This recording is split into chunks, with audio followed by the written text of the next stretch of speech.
to the opening celebration and the first of 3 conversations in conjunction with Pulled Apart, hosted by the Thacher Gallery at the University of San Francisco. I'm Glory Simmons, Gallery Director, and I'm really excited to be here with you this afternoon. Tonight's event has 2 parts. First, we'll celebrate the opening of the exhibition by meeting with each artist and learning about one of their featured works. This is a celebration, so please feel free to shout out your greetings and congratulations in the chat. Following that, USF engineer professor Lauren Sassoubre and Pulled Apart artist Cynthia Hooper will speak one-on-one to begin the conversation series. In this conversation, Cynthia will offer a close-up look at her work, and then she and Lou will talk more about their current projects. There will be time for audience questions for this part of the event, so please write them in the Q&A. If you have questions for the other artists you meet tonight, please join us for future events. This event is being recorded and will be available on the Thacher Gallery YouTube channel. Now, as we begin our conversation today, I would like to acknowledge that the University of San Francisco Hilltop campus sits on the unceded ancestral land of the Ramaytush Ohlone people. Knowing that we all benefit from our connections to this place, we take this opportunity to recognize the strong cultural heritage that has survived colonization and genocide, and honor the Ohlone artists, past, present, and future. Thank you so much to the Thacher Gallery team, to the artists, and to the university's engineering faculty and students for helping to make this event possible. Thank you also to the Department of Engineering and the Center for Research, Artistic, and Scholarly Excellence for co-hosting these events. Don't miss the next 2 conversations. On Monday, March 22nd from 5 to 6 p.m., USF engineer Jenna Smith will be in conversation with artist Terry Berlier and Gail Wight.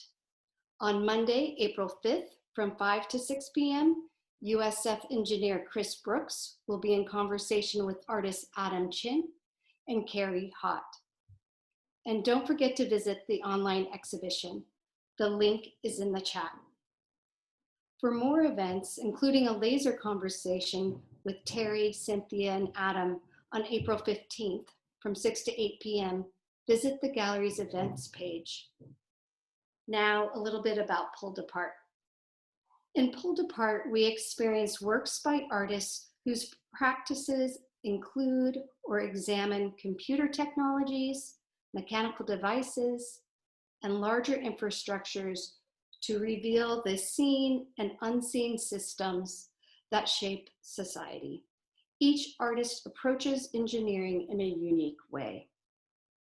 Terry Berlier adapts mechanical systems, microcontrollers, and software to build kinetic sculptures and installations that explore the precarity of human relationships. Using machine learning neural networks, Adam Chin creates portraits that exist between the real and the imitation. The detailed paintings and videos by Cynthia Hooper show human infrastructure intersecting with nature, while Carrie Hott's videos of an evolving miniature room bring us indoors to explore how constant connectivity and hidden networks inform our decisions. Finally, through Gail Wight's anatomical studies of mechanical toys, we see the uncanny ways that nature and the human-made reflect each other. If all the artists would turn on their cameras now, I'd like to introduce each one very briefly. We will be adding longer bios in the chat as they present. So it's nice to see everybody. Terry Berlier is an interdisciplinary artist who investigates the evolution of human interaction with queerness and ecologies. She has exhibited in solo and group shows around the world and is an associate professor in the Department of Art and Art History at Stanford University. Adam Chin is a fine art photographer who spent a career as a computer graphics artist for TV and film, working on such films as Shrek 2, Madagascar, and How to Train Your Dragon. He studied photography and printmaking under Barry Umstead at Rayco Photo Center in San Francisco. Carrie Hott is an interdisciplinary artist based in Oakland who is invested in documenting and disentangling the technological systems that deeply shape our lives. She has presented her work across the country and is currently teaching at USF's Department of Art and Architecture and UC Berkeley's Department of Art Practice. Gail Wight has taught in the art practice program at Stanford since 2003, focusing on experimental media. Wight's work examines the interplay between art and biology. Her exhibition record includes dozens of solo exhibitions throughout North America and Great Britain. Cynthia Hooper's videos, essays, paintings, and research-based projects examine infrastructural landscapes in the United States and Mexico. She has exhibited and screened her work at the Center for the Land Use Interpretation in LA and the Museum of Modern Art in Mexico City, among other cultural institutions. She lives and teaches in Humboldt County. Artist Terry Berlier will begin the conversation, and we will be playing a video of her work in the background.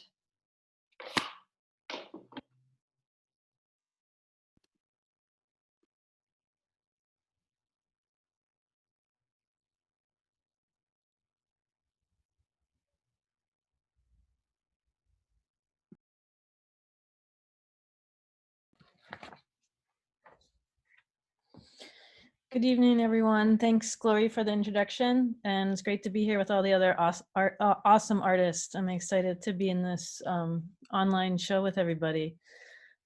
This is a piece called Waiting for the Other Shoe to ...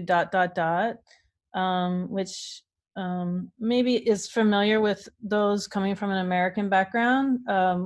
But the saying implies a sort of impending doom. And when I started this piece, I was thinking a lot about both individual and social instability. There were some things going on around my personal life, around a breakup and living with someone with PTSD who was always on edge. And also, but thinking about the larger sort of social instability and just waking up every day under the horrible news of the Trump era. And as we were watching rights being taken away from BIPOC, queer, trans folks, also, you know, I feel like the shoes kind of imply this kind of global and political instability around mass migration. And also the other sort of environmental decline. And so for me, it was a way of sort of addressing a lot of my work. You know, I'm interested coming from a sculpture point of view and dealing with kinetic and sound.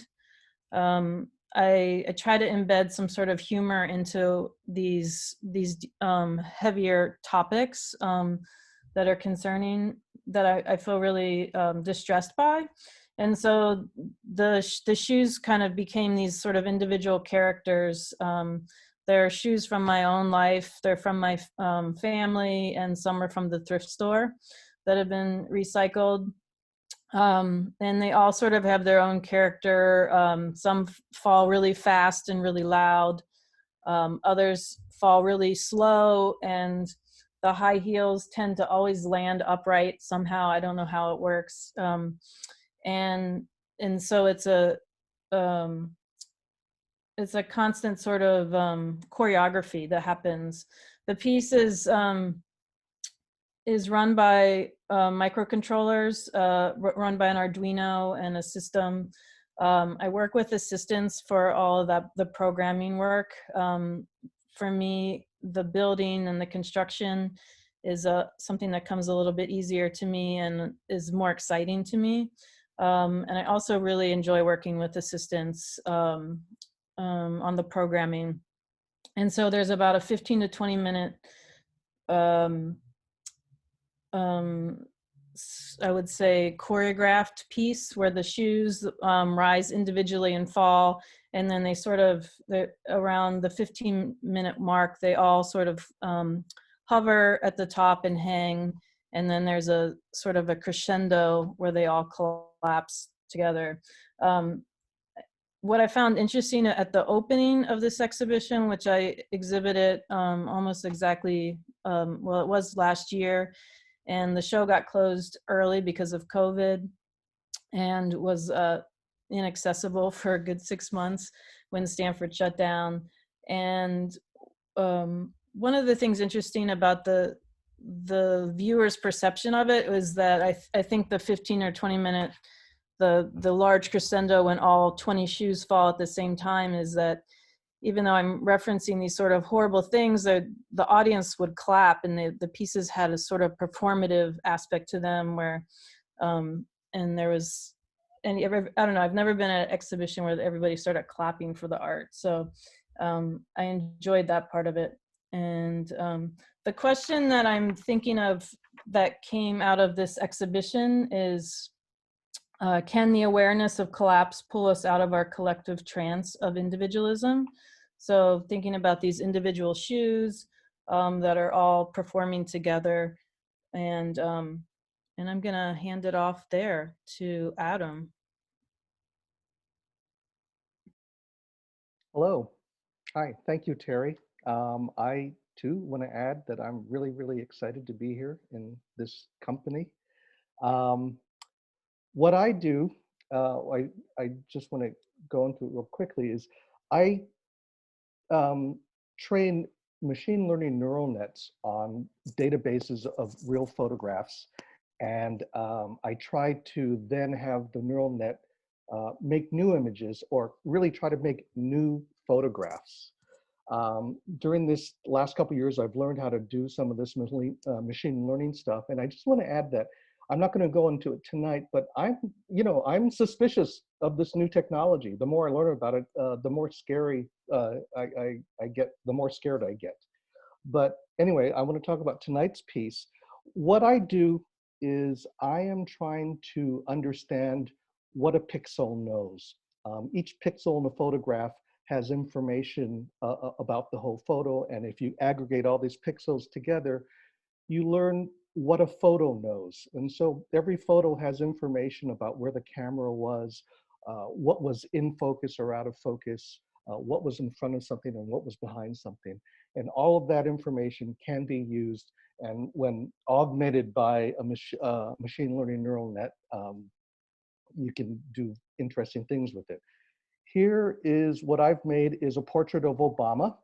It is made well, what I did was I went to Flickr, and I went to the Obama White House account there, and I downloaded 800 photographs of Obama. And these are the Pete Souza photos. I think a lot of you may be familiar with them.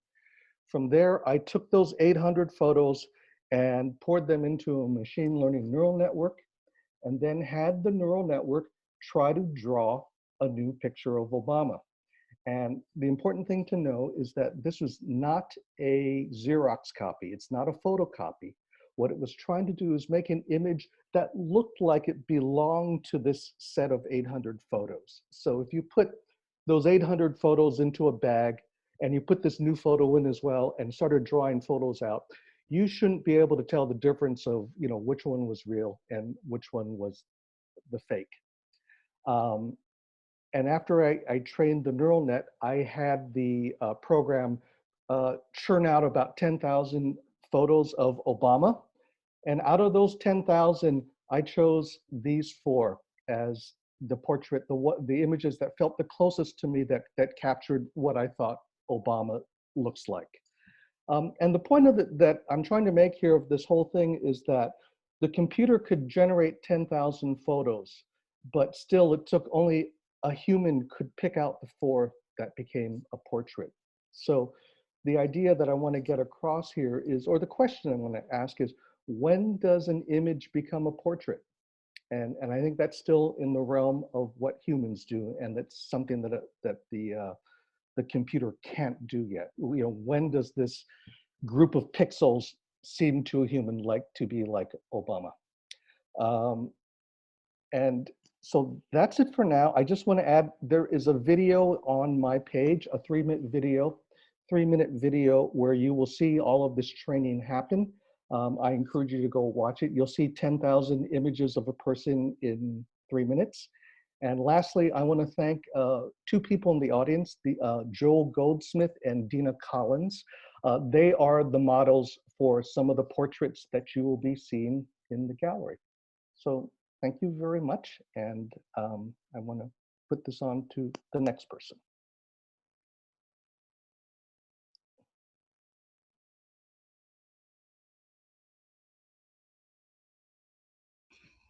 Thank you, Adam and Terry. Hi, everyone. My name is Carrie Hott. So happy to be here. So happy to be in this show.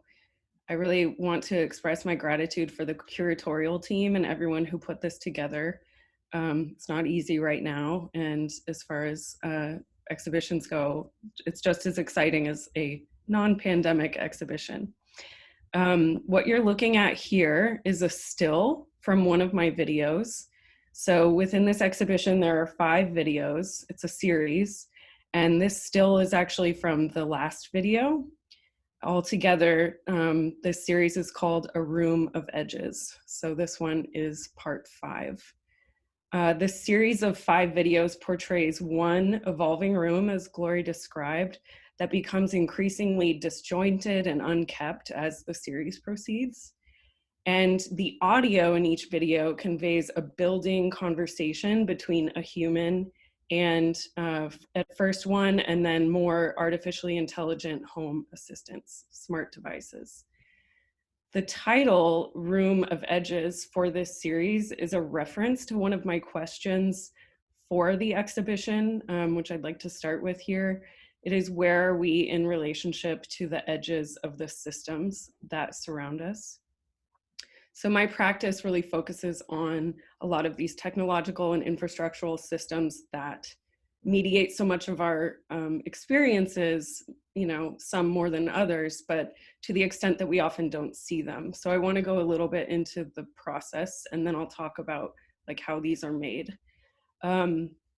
So this question, where are we in relationship to the edges of the systems that surround us, came from my thinking about the devices themselves. So if we think about like our new technological devices, especially the very new ones, they're hidden in a sense. And I think of that in a few ways. So the first one is the actual devices are very smooth and seamless, and we are not really invited to think about what's inside of our tech devices, like literally the parts. And beyond that, like who made them? Where were they made? Like the origin of these devices before they arrive with us is pretty hidden. And then beyond that, what do these devices capture from us? We have a sense, but you know, our behavior, our conversations, our searches, all of that being captured in the form of data. Exactly how that process works, what happens to our data and why, that's also something that we don't exactly, most of us, understand. And then finally, prior to thinking about networked technology, smart technology, I actually spent a number of years thinking about the grid. And for me, this relates to new network technology, because in order for these to work, they need to be networked. They need to be on Wi-Fi. They of course need to be plugged in.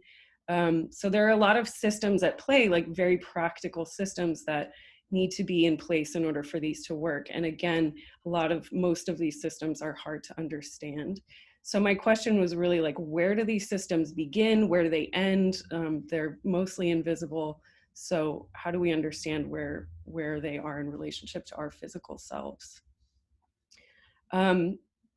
in terms of the actual materials of the project, so you are looking at a miniature room. And I want to give a little bit of context for this. So leading up to this work, which is very new, and leading up to the context we are in the pandemic of, largely being isolated, I had been working with miniature objects as part of my installation practice, which normally took up a whole room. So I began in my studio to focus on these miniature rooms, and I started to think about how these could become backdrops for videos. And alongside that, I had been experimenting, if you will, or misusing technology, Google Home and Alexa, some smart lights in my studio. And I began to have a conversation with one of these AI assistants, a Google Home, and recording it and seeing what happened, like how far could these conversations go. And so I ultimately decided to bring these forms together and overlay the audio of my conversations on top of this visual. And what happened was, as I had the conversation with the Google Home, her responses to my questions would lead me to think about how I could then change the room, change this set for the video.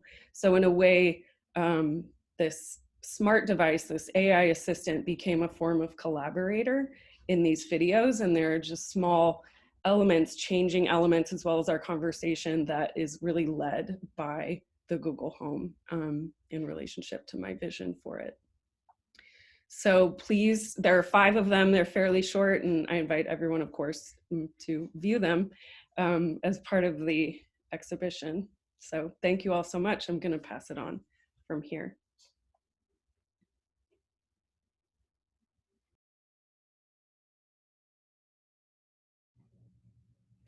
Hi, I echo everybody's thanks to Glory and everyone involved in this exhibit, and also as special thanks to our audience. I'm really glad that we can do this, and I can't wait to be in a room with all of you again. It'll be fun. So this is part of a series called The Anatomies, and it's called Rolling Cat, this particular one. Rolling Cat is named after the title on the cardboard box in which it came. I really enjoyed making this series, which I did back in 2003. And 2003, by the way, was the year that the Human Genome Project was completed. So that was very much in the news and on my mind at the time.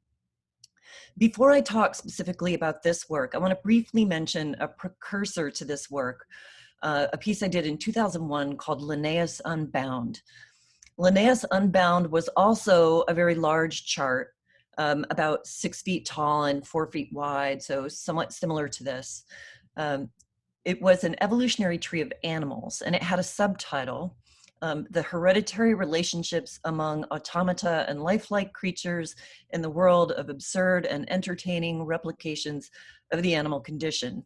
So it was a riff on that 19th century overwordiness.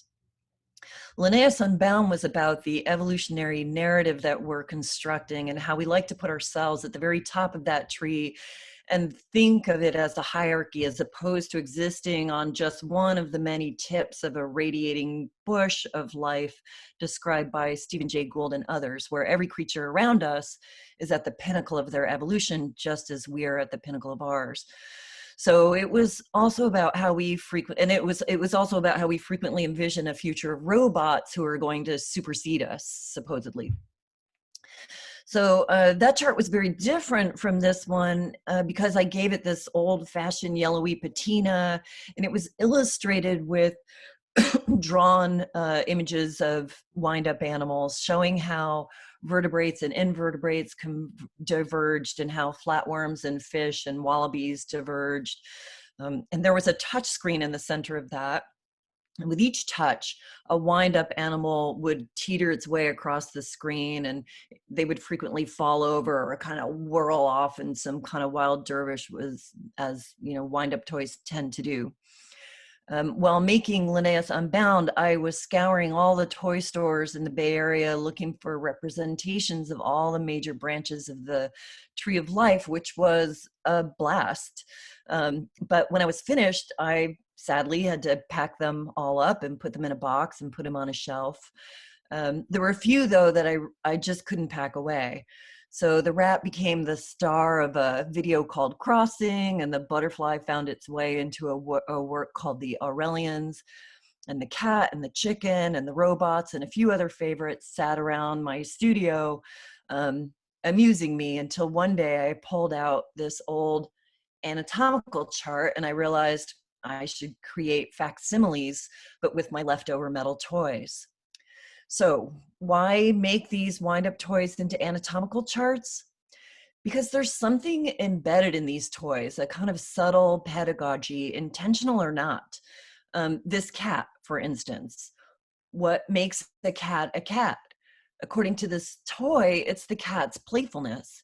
It's got a polka dot ball that it rolls as it moves forward, and it has a tail that's attached to the motor there so that as the tail spins, it flips the whole cat over in a full body roll.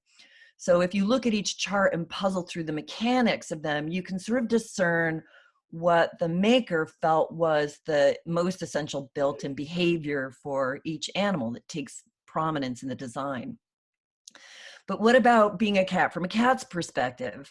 So this is one of those philosophical arguments that people will argue about forever and say that we can't truly know what a cat's perspective is. But I am in the camp with Carl, Safina, and others who would say, well, you know, we could come pretty close. And in fact, sometimes it's easier to imagine another species' perspective than it is to imagine each other's perspectives as humans.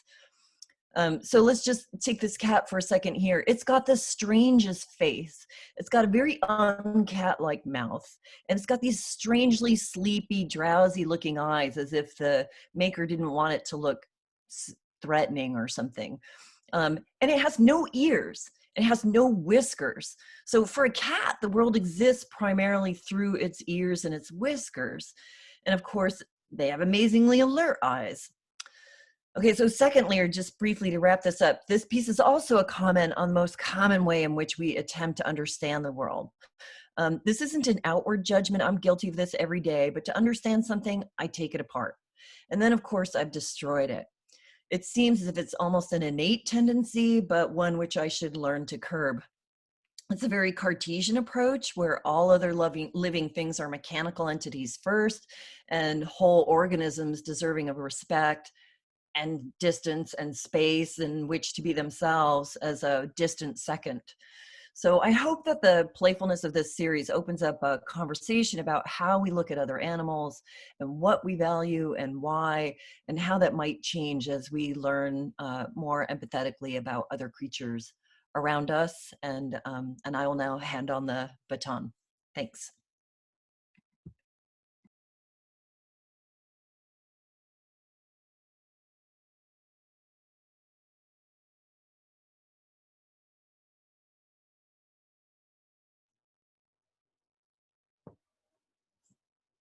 Hello. Can people hear me? Oh, good. This is Cynthia Hooper. I really appreciate being a part of this exhibition. And I particularly appreciate Adam's and Carrie's smart technology because I'm kind of into dumb technology, or really basic. Anyway, this is a small painting of an inconspicuous gas well located at my local landfill just up the street from my home. The landfill operated for 75 years before closing in 2000. Now my county's garbage is trucked hundreds of miles away to a landfill near Medford, Oregon. This well siphons methane gas from the decomposing garbage inside this landfill. Methane is a powerful greenhouse gas, as you know, and it's also really flammable, so once collected, it must be shunted to a large cylindrical flare stack where it's burned off to prevent escape into the sky.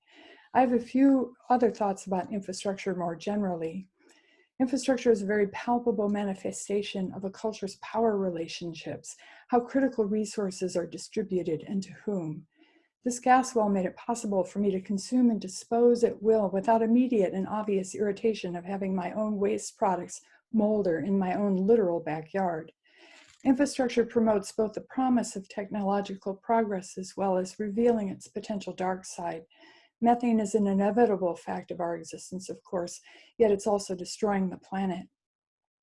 We tend not to think about infrastructure until it fails us, and then it becomes a charged site for conflict.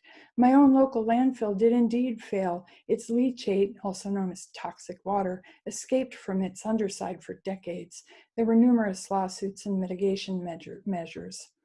That's a fascinating thing about infrastructure. Most often it's invisible to people and often deliberately designed to be that way. Infrastructure can be irritating to people when it's visible indeed. Transmission lines, pipelines, and windmills, people don't like to see that stuff. People can get uncomfortable thinking about their dependency on infrastructure. Infrastructure is the nanny state that controls our lives behind our backs and without our full understanding of what's going on, like the other artists in this exhibit very amply demonstrate with their own work.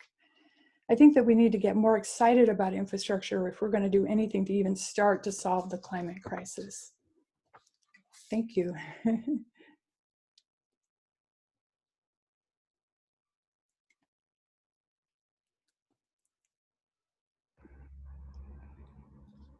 So now we are going to go ahead and move into the conversation. First, I guess I want to say thank you to all of the artists for being here, for collaborating with us during this tricky time.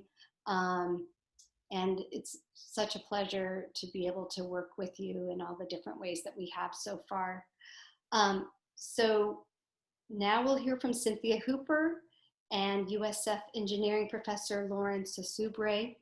Professor Sassubre's research focuses on environmental waters along urbanized coastlines and how we can use molecular techniques to better understand the sources of coastal pollution and improve monitoring and management of coastal resources such as fisheries. This research has implications for protecting human and environmental health. So now I'm going to turn it over to Cynthia and Lou.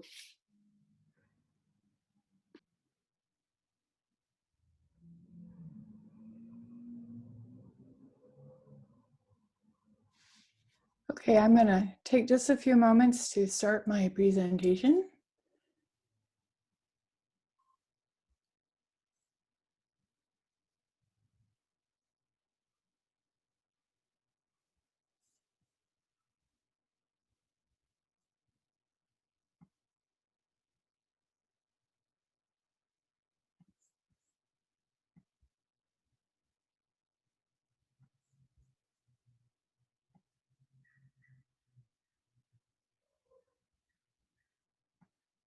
Okay, can everyone see that all right?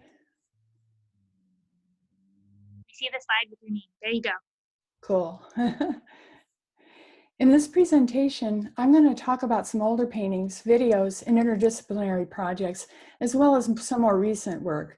I've tried to focus on work that's of interest to an engineering audience, but pretty much all of my work is about engineering and the environment. So it was a bit difficult to pick out what to show you tonight. I've lived in Humboldt County, California for 30 years and have made work about my adopted region for about as long.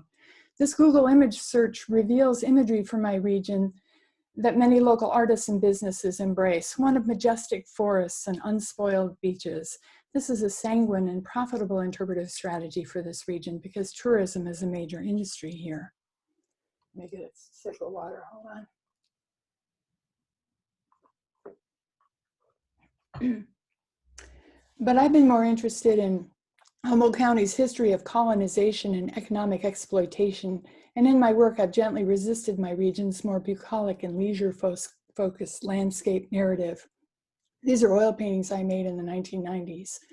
Towering log decks were once a ubiquitous sight when I moved here in 1991, as were two active mills for the manufacture of pulp for paper.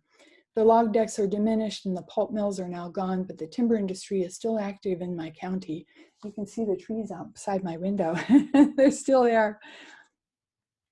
I worked in a variety of places in the Western United States, and during an artist residency with the Center for Land Use Interpretation, I made paintings of some of the many wastegapes of Wendover, Utah. Wendover is located on the edge of the Great Salt Lake Desert and is a region replete with military bombing ranges, extractive industries, and hazardous waste disposal facilities. Needless to say, this place filled me with inspiration These paintings feature smaller scale evidence of some of these activities, including jettisoned dreams or aspirations seemingly gone sideways. You might be familiar with the Center for Land Use Interpretation, but I'll make a brief comment about it. It's located in Culver City, California. It's a research and education organization interested in understanding the nature and extent of human interaction with the surface of the earth and in finding new meanings in the intentional and incidental forms that we individually and collectively create. This place has obviously been a big inspiration for me for decades. After my Wendover residency, I was invited by the CLUI at the behest of a Los Angeles architectural firm to help design an interpretive tourist trail for the Fresh Hills landfill located on New York's Staten Island, the world's largest landfill, in fact. Among the other attractions, this landfill tour included a subterranean viewing tunnel where one could enter the landfill and watch trash decompose through special glass viewing windows. As you can see, there's even a little bench you can sit there and watch. Very fun. Anyway, after that project, I completed a video and organized tour of my own local landfill. Like I said, it's very close to my house. I have intimate experience with this landfill for many decades. My video, which was installed in a warehouse at the landfill, featured the remediation devices common to sanitary landfills, including leachate wells that pump contaminated water from the trash mounds and also gas wells that pump methane produced by decomposition. Though officially closed in 2000, the Cummings Road landfill will need at least 10 more years of active monitoring and maintenance. So here's one of the leachate wells spouting its leachate. Here's an installation of the video at the landfill site in a warehouse. And there's a visitor, my friend Leanne, peering through the flare stack, watching the methane be burned at a dramatic 1500 degrees. So that was a lot of fun, the tours that accompanied the landfill. And also I made a series of small paintings of this Cummings Road landfill, a few of which are in this exhibition, including drainage apparatus and methane wells and leachate wells. Of course, leachate is the toxic fluid, or sometimes toxic, that percolates through the garbage inside of a landfill. This is the first project that brought me to the US-Mexico border, because I've done a lot of work at the border, where I ended up spending 7 years working on various videos and research projects. Before coming to Tijuana, I was invited by the artist collective Simpark to make illustrations for their project Dirty Water Initiative. As part of the US-Mexico Border Art Festival, Simpark designed passive solar water distillation devices to provide clean water to marginalized communities in Tijuana. So I made very detailed watercolors that ended up in various books and things as a part of this project. Simpark's passive solar distillation devices that you're looking at here can take any water, no matter how dirty, and make it perfectly drinkable. So this is of interest to engineering students for sure. Very simple technology. This type of disaggregated infrastructure can be useful for underfunded communities. This particular technology in this instance proved difficult to scale up, but still represents a type of design intervention that much needed for global communities without access to sturdy municipal infrastructure. After that project, I made many watercolors of these communities' DIY water and electrical infrastructure, and 2 of the watercolors are in this exhibition. These paintings in part symbolize infrastructure's promise of progress and domestic comfort, despite the obvious social inequity when one compares these improvised systems to analog systems found in more privileged communities.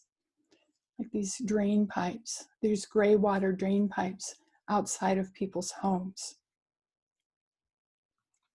Cynthia, can you tell us more about that community?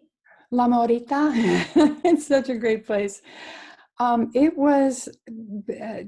It's about 40 years old.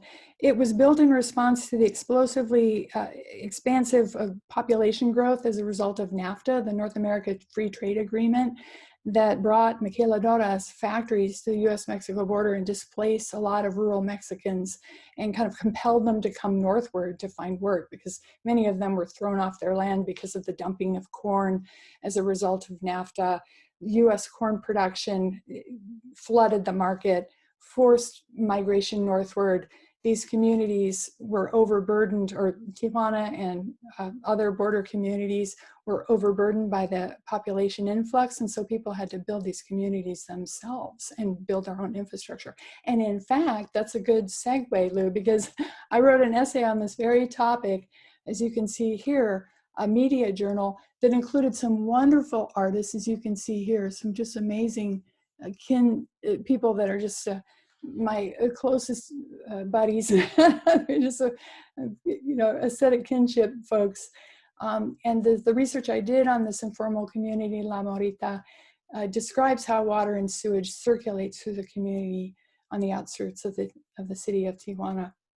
Like I said, media journals like this one really are a perfect place for my work, because I can combine the metaphorical imagery of my paintings with the much more granular specifics of my research and writing. So you can read this essay online. But yeah, thanks, Lou. Thanks for the the question. This oil painting is called Diamond Home, and it's from 2005, and it's also in this exhibition. I made a number of paintings of sturdy four-walled border homes constructed from recycled garage doors gleaned from demolitions in San Diego and Los Angeles. These classic mid-century garage doors are then trucked across the border to be sold to Mexican homesteaders. These communities that I was just describing, this NAFTA-driven migration northwards towards the US border. And it's kind of an example of living in the post-NAFTA capitalist ruins. Here's some more paintings I made from this series. I wanted to foreground the archetypal design sensibility that these spontaneous architects reconstruct from the cast-offs of more privileged neighborhoods. You can see everyone is made from a garage door. Sturdy four-walled homes. Here's the diamond home painting next to a photo I took and I worked from. In tidying up this house a bit, I wanted my viewers to look beyond trite notions of pity and condescension when encountering these images. This work is not about ruin porn. It's about the admirable courage of these community builders. And as you can see, you can see the photo. I mean, I did work from photos to make these paintings. I didn't work on location because it's dusty and there's a lot of kids. And I work in a really very precise and intimate style that takes weeks and weeks to complete. So I do work from photos, but as you can see, I modify them. I mean, I somehow made this home, the paint job a little bit better, a little bit less garbage. Deploying beauty as a persuasive device can generate a territory of shared values that most people can get behind. I even told Lou a story about how children, when I took this photo, there were two kids that were living in this home and the parents were gone. They were working at the maquiladoras and they were all alone, and one of them was a toddler. The other couldn't have been more than 7 or 8 years old. And there's a railroad track that runs right by this marginalized land, because the homesteaders would typically build their houses and their communities on marginalized public land. That was the only place they could build. And so it was right by the railroad tracks. And the older child knew whenever she heard the train to take the younger child indoors to protect her. It was pretty amazing, a pretty mature scenario for kids so young. Pretty impressive. Here's some more photos of these homes. There are thousands of them everywhere along the US-Mexico border. I'm sure if you've been there, you've seen them. This one represents order. It's certainly just this iconic and orderly sort of home. It's certainly dignity, not only with the home, but with the tire berm here and with the little garden built into the tire berm. This one certainly demonstrates a lot of pride. It has stucco siding and architectural embellishments. The older the home and the older the community, the more upgrades it typically gets, as its owners gradually establish sturdier footholds in the border economy. So stucco housing, more permanent floors, that kind of stuff. That takes time though. That takes a lot of saving and a lot of work. From 2006 to 2008, I also made several videos about these informal communities' architectural and infrastructural strategies, including water, electrical, and waste disposal. You can watch these videos online through my website. There's water and homemade electrical infrastructure. This video is called Hecho a Mano. It's about making your own house, which is pretty common in rural Mexico. And also Basura Quemada, which is about burning your garbage, how to get rid of your waste. After those improvised infrastructure videos, I made a video about the scaled up municipal water systems of Tijuana, how water arrives to the city, and once it's been used, how that water is expelled. The Municipal Water District, CESP, graciously allowed me access to all their facilities during my filming, so I'm really grateful to them. This video, the video still on the left is of a turbidity reduction tank at the El Florido water purification plant. The video still on the right shows the vast sewage lagoon of the Punta Bandera wastewater treatment facility that overlooks the ocean. It is an amazing, lovely, really smelly lake of shit. It's just an incredible sight. It needs replacement though. It will be replaced. It's not very ecologically sound. The research for CESP, this municipal water video that I did, took me eastward to the Colorado River, the source of 90% of Tijuana's water. Most of California's big cities, as you likely know, also need to import their water from very long distances. So I went to the Colorado River Delta. While spending a lot of time in that delta, I made a number of videos about the municipal and agricultural water infrastructure of this region, both on the US and the Mexico side. And you can see the Imperial Valley here. The yellow line represents the international border. The blue line represents the Colorado River. The red lines represent major water infrastructure, including the All-American Canal that I'm going to show you a picture of in just a moment on the US side. This is Baja California on the lower left and Sonora in Mexico on the lower right. So I got super fascinated with the water infrastructure, the binational division of water, the inequitable distribution of water too. Indeed, the All-American Canal is the largest irrigation canal in the United States. By international treaty, only 10% of the Colorado River's flow makes it into Mexico, can legally flow into Mexico. More than 20% of the Colorado River's flow goes through the All-American Canal to the Imperial Irrigation District, which is a very profitable agricultural region. 90% of the United States winter lettuce is grown there. It's a lot of alfalfa, a lot of ag. The Salton Sea is just above it, as you can see. The rest of the water goes to suburban San Diego and Los Angeles. So obviously there's a very inequitable distribution of water resources along the US-Mexico border. And this is also an example of the All-American Canal of perilous infrastructure, because more than 500 people have drowned in the All-American Canal since its construction in 1942. Can you see the border wall in the distance there? That's the US-Mexico border. So that canal is very, very close to the border in places. It's a dangerous place. Here's another one of the several projects I made about this region. It's called 3 Transnational Wetlands, and it comprises 3 videos and an essay that examines 3 artificial wetlands in the Colorado River Delta.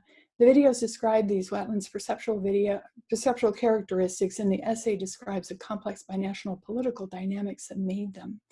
These Mexican wetlands are remnants of what was once nearly 2 million acres of colossal desert estuary. The wildlife in these wetlands are dependent on human infrastructure for their water and also on ongoing human intervention. This project was published in the media journal Arid, a journal of desert art, design, and ecology. Arid Journal proved a perfect vehicle for pairing my videos and writing. So I could have perceptually focused videos, I could have my writing, I could have my research, I could have my footnotes. I could like combine the two, but keep them separate. That's where I was going with this as an artist. That's where I remain as an artist. So I'm a writer, I'm a researcher, I'm an artist, but I like to pair the two, but kind of keep them separate too. I don't do voiceovers. I don't do traditional narrative documentary. This video still is a view of the effluent outflow at the Las Aranesis wetland, located south of the city of Mexicali in Baja California. This wetland treats 45% of Mexicali's sewage and also is home to hundreds of species of local and migratory birds. The wastewater's contaminants are broken down by this wetland's maze of emergent vegetation and microscopic organisms who use the effluent's nutrients for food. So this Las Aranesis wetland was paid for by an EPA-sponsored border infrastructure fund in the Mexican government, and the environmental groups Pronatura Noroeste and the Sonoran Institute were instrumental in making this miraculous place happen. Do you want to see a little video clip of the swirling effluent? which by the way is detergent. You guys excited about that? Hopefully it works. If the videos are kind of jaggy, I apologize for that, but you can watch this work online.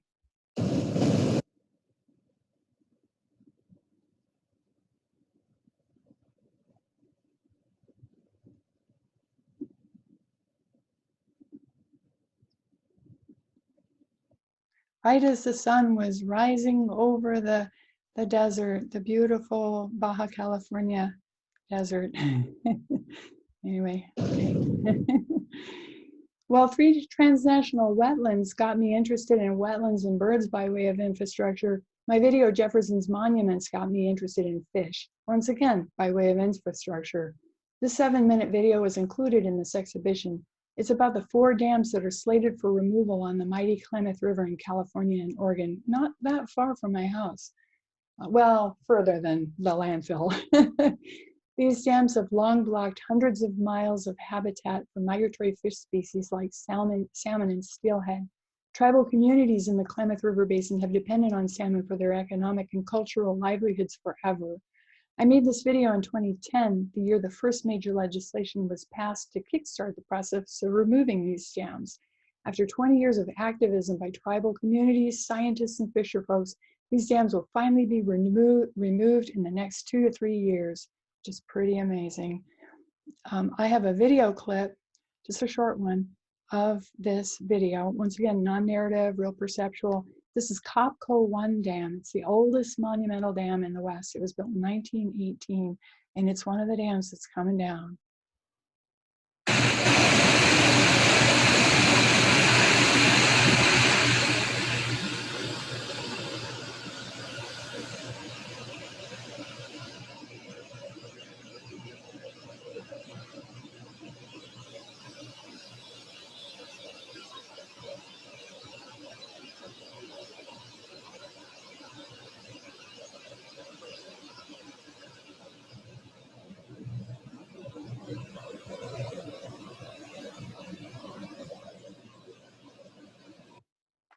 Could you hear the audio okay? Hopefully. Okay. Anyway, if the videos didn't play that well for you, you can always watch them online. I hope they played okay. They played well. Oh, good. Hooray. Jefferson's Monuments was completed more than 10 years ago. Between 2009 and 2017, I made a variety of videos and essays about rivers and bays and agriculture and industrial sites in the US and Mexico. So agriculture, industry, rivers, all kinds of watersheds. I focused primarily, though, since 2018, on California's Central Valley, the infrastructural backbone of our state. I'm absolutely obsessed with the Central Valley. I love it so much. I love that place. The Central Valley once had nearly 4 million acres of primeval wetlands. Now the valley is home to the most intensively and profitably cultivated ag land on the planet. Just over 200,000 acres of valley wetlands remains, and much of this habitat is artificially constructed and actively managed. What's amazing to me about the Central Valley, non-human species still have significant footholds and admirable resiliency in the seemingly ecologically apocalyptic place. It's pretty cool. Don't you love driving through the Central Valley, you guys? There's nothing like it. It's the most beautiful place. They will after watching your videos. Okay, cool. You're looking at 4 video stills from my video and essay project, Cultivated Ecologies, about the manufactured wetlands of California's Central Valley. These videos describe the perceptual characteristics of these wetlands, and my 4 videos are organized around the valley's 4 major hydrologic basins: the Colusa Butte Basin, the Sutter Yolo Basins, the San Joaquin Basin, and also the Tulare Basin, the most southerly hydrologic basin in the valley. These videos somewhat voyeuristically examine these refuges' wildlife, particularly its birds, and also meditate on the infrastructural system that keeps the wildlife alive. I have a video clip. This is a very short clip of the Pixley National Wildlife Refuge. It's located just north of the city of Delano in Tulare County. So it's north of Bakersfield, but south of Fresno. It's a really, really important place for wintering sandhill cranes in the Central Valley. All of these wetlands are critical islands of habitat along the Pacific Flyway. So really, really important places. See if I can make it go.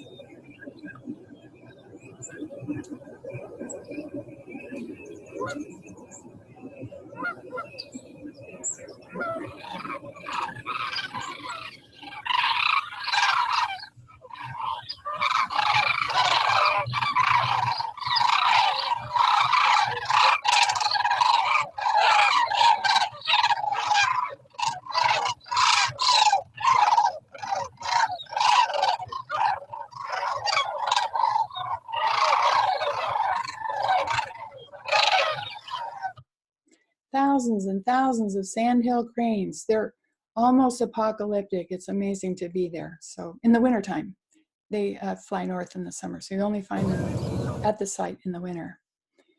This project was presented in an exhibition space at Humboldt State University, another attempt to bring the writing and the visuals together without direct cross-contamination. So once again, I like to keep the two kind of separate. The videos were presented on monitors. The accompanying essays were presented, and with some maps, explanatory maps, which I like to include, were side by side with the monitors. So viewers could just watch the videos if they didn't want to read, because some people go to exhibitions, they don't want to read a lot of text, so it's optional. But if you want to know more, you can certainly read the essays that accompany the videos. So that worked out really well. It was a nice installation. The Central Valley Wetlands Project also was published in Places Journal, a very successful and accessible approach to coupling my research and visuals. Places publishes interdisciplinary scholarship, narrative journalism, and visual media about the built environment. In Places, I could be as nerdy as I want with plenty of footnotes too, which was wonderful. So you can read this essay and watch the videos in Places Journal in this project called The Land Where Birds Are Grown. Here's another view of the Places Journal, just a screen grab. I could even include maps. How cool is that? So Places was great. It proved a perfect vehicle for my creative production.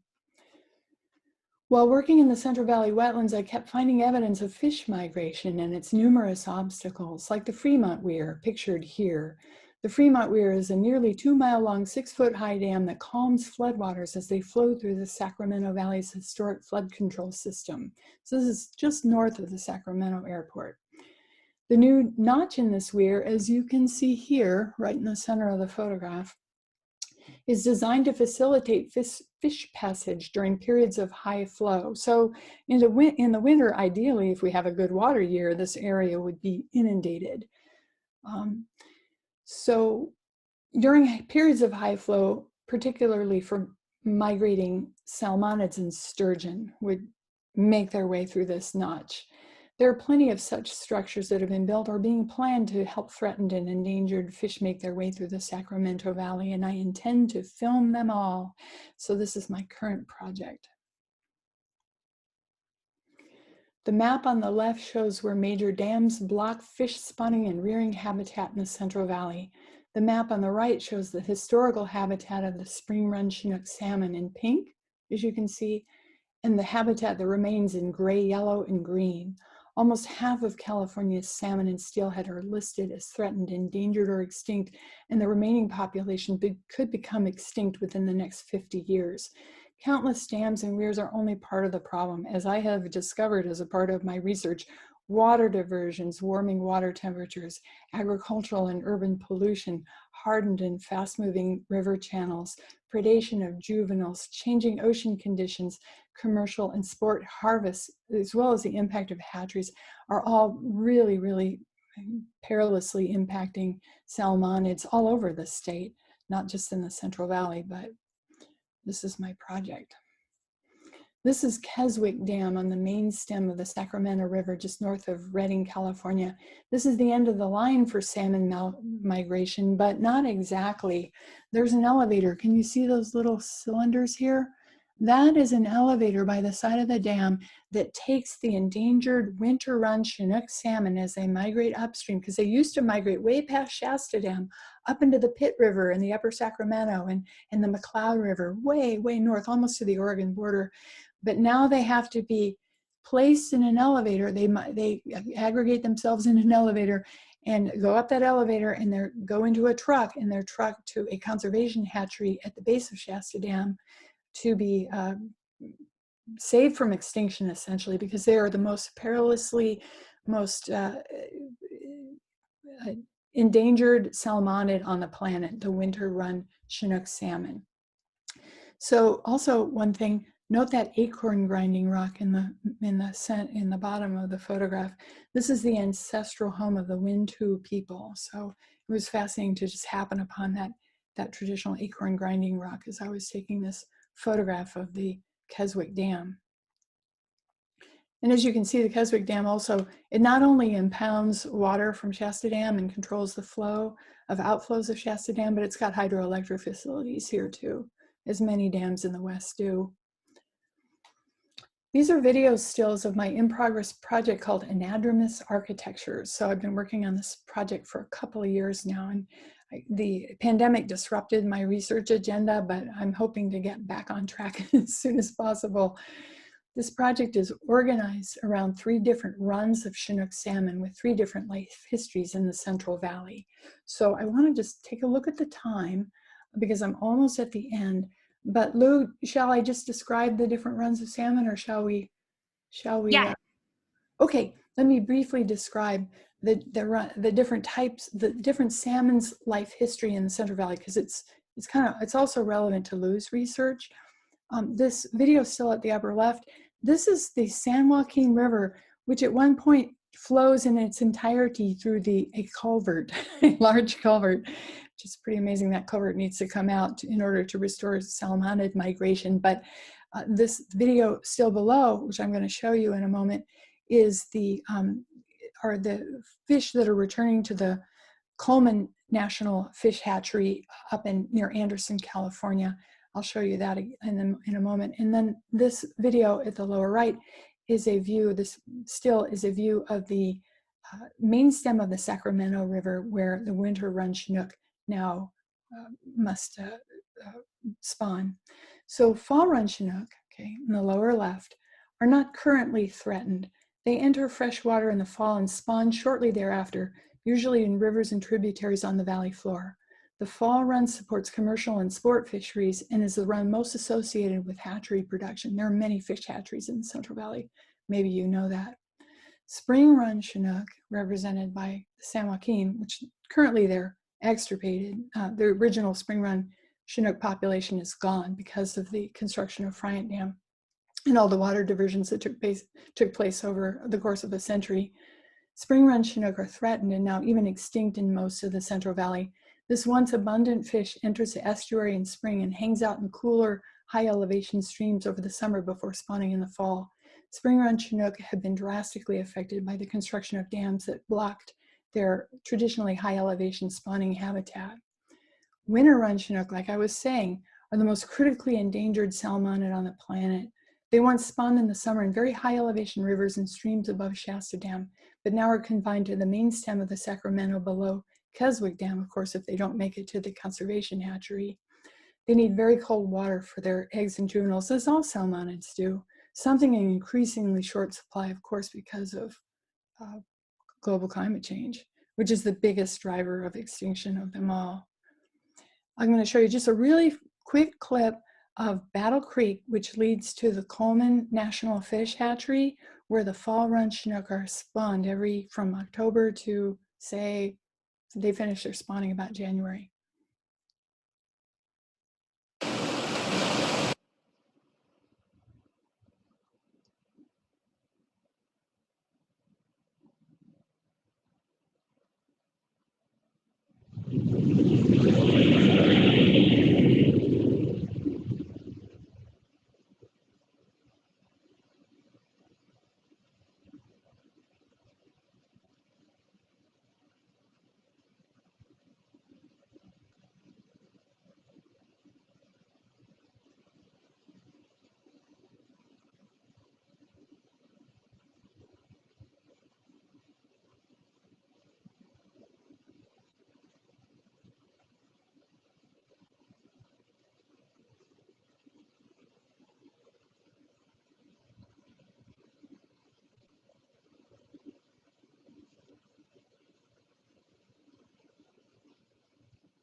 So that last scene was the Feather River Fish Hatchery. They have glass viewing windows where you can watch the fall run and other runs return up the fish ladder. So it's like a big giant aquarium. It's kind of cool and kind of weird. Okay, so you wanna, I mean, I'm still working on this project. This is the first time I've ever shown anyone these video clips. So hopefully I can get my vaccine pretty soon and get back on the road and finish my project. So anyway, Lou, do you wanna open it up to questions? Yeah, so I think everyone, similar to me, was kind of mesmerized. So I didn't interrupt you as much as we had talked about. I will kind of set the stage in that Cynthia and I have had these amazing conversations that I would have never imagined an artist and an engineer having. But we both found ourselves at the Puta Madera wastewater treatment plant in Tijuana at one point, and we're fascinated by it, and kind of followed the infrastructure and the interest to water infrastructure in the US, and then both found our way to the Central Valley. And now Cynthia's looking at the fish and I'm looking at the DNA of the fish. And so it's kind of been this very cool parallel trajectory. And so my kind of first question that builds off of some of the questions that have come up in the Q&A is, you had this kind of amazing trajectory of like Humboldt, you followed some infrastructure, you ended up down in Tijuana, then you came back, you found the dams, and then you ended up in the Central Valley. Can you talk about what the thread was that you kind of followed, and that, you know, how it was more than just artwork for you? Oh yeah, well, a lot of it is just sort of following waterways and watersheds and following footnotes and research reports. Footnotes are always helpful. Reading environmental impact reports and reading a lot of scientific research. You know, I'm really nerdy about that. And when I read one of your research reports and you mentioned Punta Madera, I was like, yay! I'm so excited. And then we were talking, of course, about your research about using genetic analysis to identify different runs of Chinook salmon in the San Joaquin Sacramento Delta, you know, including the winter run, which is of course highly endangered. And just talking to scientists and reading research reports and doing a lot of driving around, you know, because I have to be inspired aesthetically by something too. You know, if it's not going to excite me aesthetically, I'm not going to pursue it. And a lot of the traditional motifs of aesthetic beauty that most of us enjoy, like the beautiful trees outside my window, they just don't have any artistic interest for me. Okay, they're beautiful, but there needs to be like human intervention. There needs to be some sort of friction. It doesn't have to be crisis, because I'm more interested in subtlety and nuance, and rather than hyperbole. I'm not a hyperbolic kind of thinker or speaker or doer. Yeah, there needs to be some sort of tension, and there needs to be human interaction, and there needs to be this interplay between animals and humans, this interspecies conflict, or this interspecies confluence in some manner. That's why I love people like Donna Haraway or Anna Singh. You know, these authors are talking, these anthropologists and scientists are talking a lot about interspecies relationships. And so that's, and the impact of humanity on the planet, the global impact of the Anthropocene, of course, inspires me. So, I mean, there's so much. Oh my God, there's so much to do. I'll never run out. I'm going to die way before I can get enough projects completed on this topic. So let's all get together and have critical mass, you know. But yeah, absolutely, science. I mean, I'm kind of a wannabe scientist. You know, I studied biology as an undergraduate, almost became a scientist myself. So I can relate to you people. I think vice versa, but I mean, what you do is another form of engineering, which is so cool. And so you do this amazing job of bringing together science and engineering and art. So kind of, where do you start? What's that process? Yeah, I guess like driving around and reading research reports and being captivated. And when you're captivated by an image, you don't even know why. That's such an ineffable thought. I mean, all of you artists know this. Every artist knows that, God, you know, why do I love cylindrical forms? I've been fascinated by them since childhood, and there's no rhyme or reason to it. It's just an intuitive thing. So yeah, you're driven by your intuition. You're driven by the subjectiveness of your your mind and your thinking and your dreams and your aspirations and your childhood and all of the experiences you've had as a human being.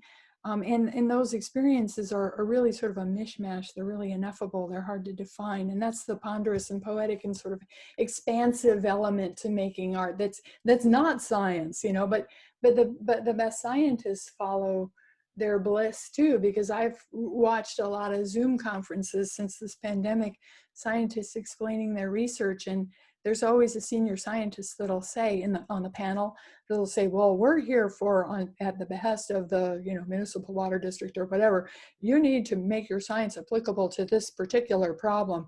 And these scientists are like, but we just love it, it's pure science, we just want to pursue this because we love the spotted owl, or we love the Delta smelt, or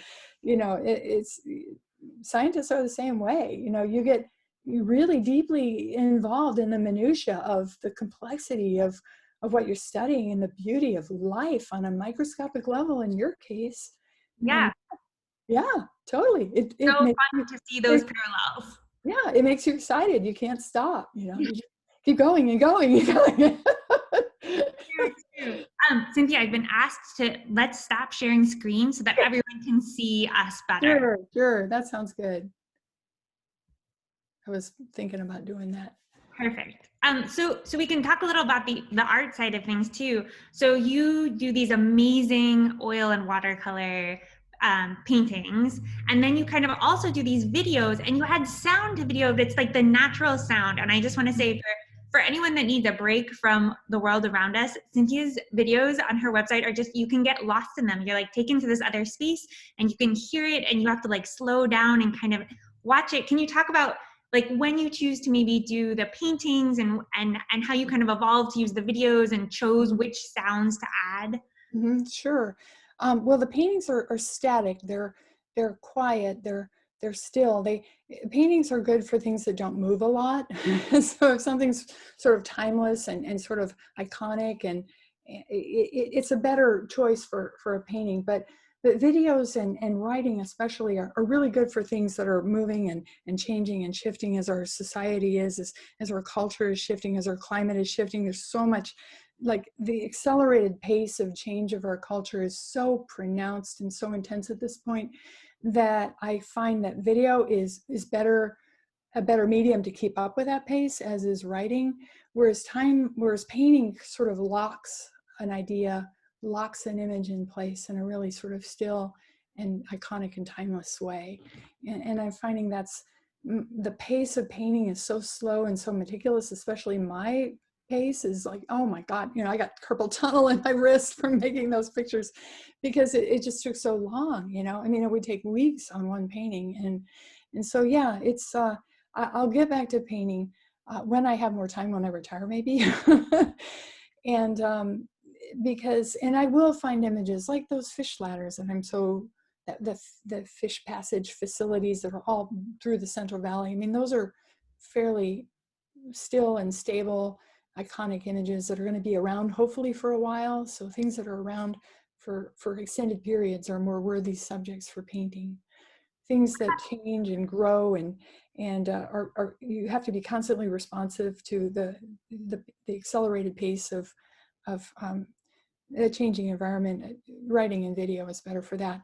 And then to answer your question about the audio, it's all ambient audio. I have my I don't have my fancy microphone here in the room with me, but I have a really big Rode mic that I just hold up, hold my breath and try to capture always ambient audio, always on site. I never make up any sounds. I'm always capturing them. So it's a matter of a lot of waiting, waiting for the birds to call, because you get to a site, you settle in, you hunker down in the bushes because all the animals are frightened away by your presence. So it can take up to an hour or so for the biota to adapt to your existence in that space. And then they start chirping and making sounds, and then you can sort of be a voyeur, like a bird watcher, voyeuristically capture the sounds of the place.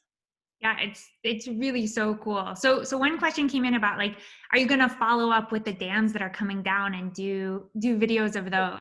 That's a really good question. there are people with a lot more higher production capacity that are already on that. I think Patagonia is the company that makes the sportswear. I think that they're going to be donating millions of dollars for high capacity production values in more traditional, documentaries that you would find on PBS. So I think there's a lot of people that are going to cover that, because I did my video like 10 years ago when they first signed the Climate Basin Restoration Agreement, that very first piece of legislation that kickstarted the dam removal process, even though that has taken 10 years to come to fruition. And it wasn't as much on people's radar back then. But now it's, because it is the largest, most significant dam restoration removal process in U.S. history. There's a lot of people with a lot of money that are going to be doing PBS style documentaries on that topic. So I'm not that kind of a filmmaker, so I'm going to let them handle it. I'll find the small stuff. But that's a good question. That's a good question, because right away I started investigating, like, who's on this? Can I be a part of this? And I thought, well, maybe, but I don't know. There's a lot of really good people who are on that topic. A lot of really knowledgeable people with super good cameras. I mean, my camera's good too. It's just not Hollywood Productions value. But I work my camera as best I can, considering, the limits, the financial limits I have, because I do everything myself, all the production, all the post-production, everything. So anyway, go ahead. More questions? Yeah, so there are a couple, and I'm sensitive to time, so I'm going to try and to group them together. So it might be multiple parts. So one of the questions is related to how you help us see things differently. And so kind of what advice do you have to us as engineers or scientists or just citizens of the world? How do you, what advice do you have to us about our worldview and how to challenge that, how to think about, the cultural influences on infrastructure and, the social justice side of things and the environmental side of things? Like you provide this unique view of the world. Kind of what advice do you have to us to think about things differently, or to kind of step back and take a different perspective? Well, the scientists are really good at thinking granularly and microscopically and seeing the small stuff. And I think most people need to see those small stuff more. Most people are, focused on their phones or focused on the swirling maelstrom of social media and consumer culture that has been prepackaged for our easy digestion. And they're not thinking about the little things that make a big difference as much as the scientists are. And so I would be preaching to the choir for the science and engineering people, because they already know how to do this. But in turn, the science and engineering people need to be able to back up and explain the minutia of their research in a more broadly discursive way. I think that's really, really important, because I've been reading and watching a lot of Zoom. That's the only good thing about this pandemic, is like all this research and all these conferences are available to everybody in their living rooms now, which is so extraordinary. So I've been like horning in on all these different research conferences about salmonid restoration. And there was a scientist that was talking about these PIT tags, these PIT, passive integrated transponder devices that go inside the noses of juvenile fish, so that the fish can be tracked along their migratory route with little lasers or some kind of device that is strung over the stream. And he likened this process of tracking fish migration to the fast track devices on the Bay Bridge. How you can like just zip through the Bay Bridge and be counted, And so I thought that was really great. I mean, it's up to scientists, I think, to sort of be able to visualize or explain narratively how critical their research is, how critical climate change is, how critical it is to have some basic understanding of science, because there are just not enough people that care about this stuff. It's mortifying to me, the ignorance about science. So yeah, I think so. The non-scientists, if they can get a little bit more granular, a little bit more specific, a little bit more detailed, like look into your backyard, go to your backyard, look under a rock, check out what's under that rock, you know. And for the scientists themselves, look at your research and think, how can I convey this in a more generalized way? How can I use my powers of persuasion?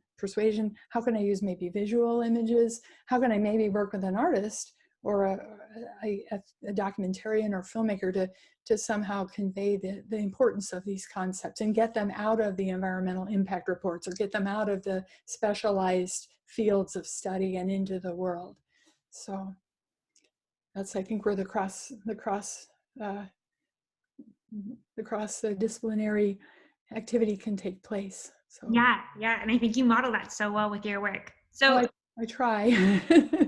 I'm going to try and ask you one other quick question Sure. before we wrap up. And this is really because I think we have tons of students on this call. And so this is, I think, a question that we all have and probably still continue to have is, how did you decide to become an artist? And like, did you have doubts along the way? How did you end up here?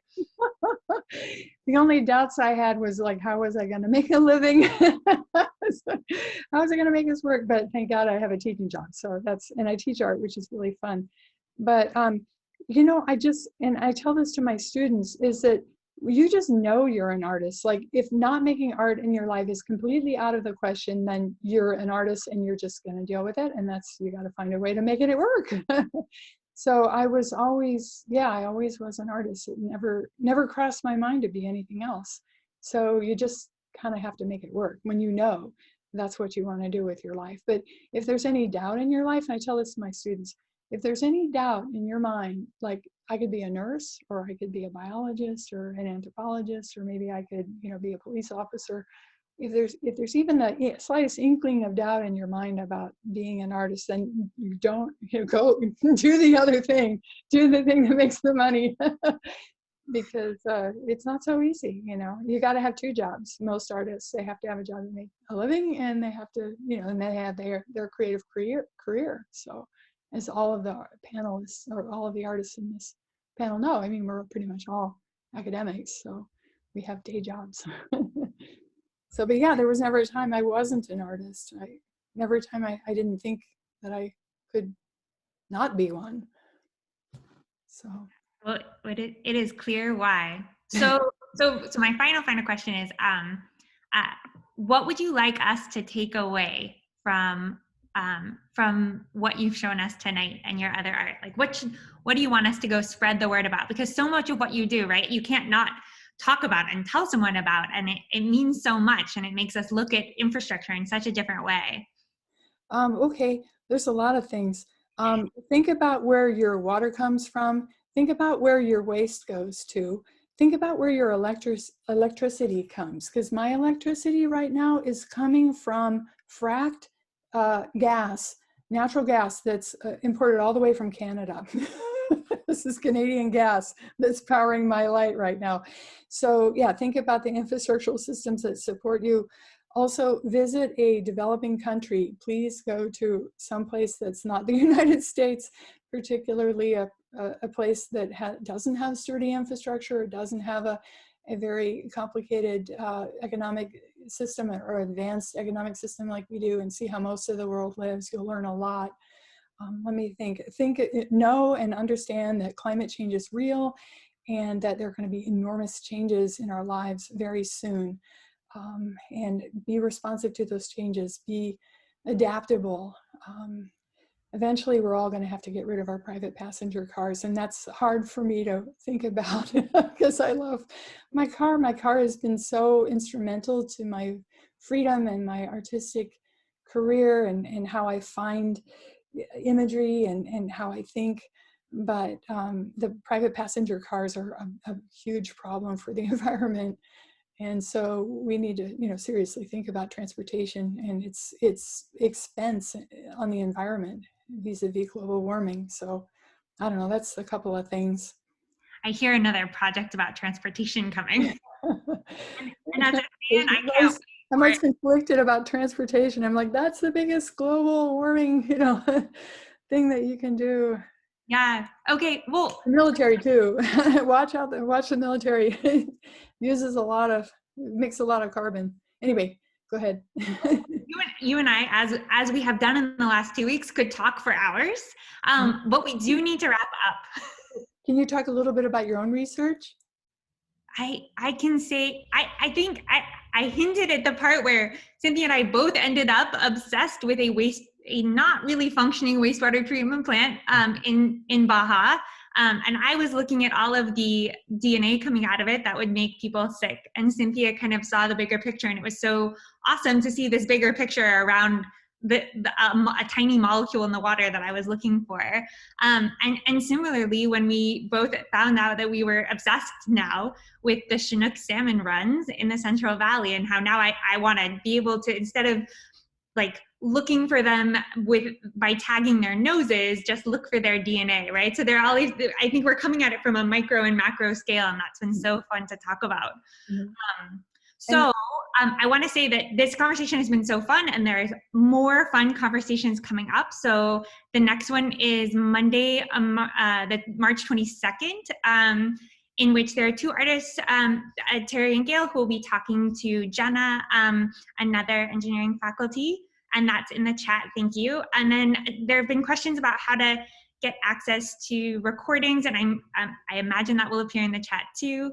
And then I strongly encourage people to check out Cynthia's website. It has these amazing videos, some of those really gorgeous pictures from the structures in the community she studied on the border. And so thank you everyone for coming, and thank you, Cynthia, and see you guys next time.